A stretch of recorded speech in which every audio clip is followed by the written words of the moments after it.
தீபாவளி அன்னைக்கு மஷ்ரூம் பிரியாணி தான் செஞ்சோம் எங்கள் வீட்டில். அதுக்கு ஃபஸ்ட்டு மிக்ஸி எடுத்து அதில் நான் காமிச்சிருக்க இன்க்ரீடியன்ட்ஸ்லாம் போட்டு நல்லா வந்து அரைச்சி எடுத்துக்கணும்.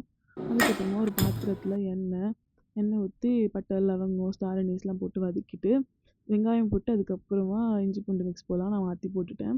அது வதங்கினோடனே கொஞ்சோண்டு மஞ்சள்தூள், அது போட்டதுக்கப்புறம் அரைச்ச மிக்ஸ் எடுத்து போட்டுட்டு நல்லா வதக்கணும்.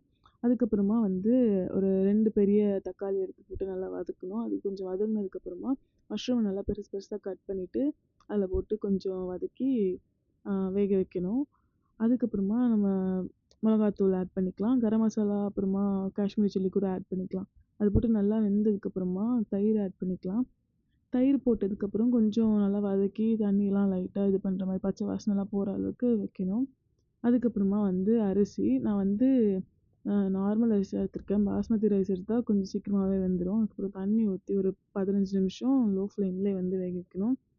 ஓப்பன் பண்ணதுக்கப்புறம் இந்த மாதிரி கொஞ்சம் தண்ணி கொஞ்சம் நல்லா வெந்ததுக்கப்புறமா புதினாவும் நெய்யும் போட்டு டம் போட்டுறணும். ஒரு 10 நிமிஷம் கழிச்சு ஓப்பன் பண்ணி பார்த்தா mushroom biryani ready. Thank you.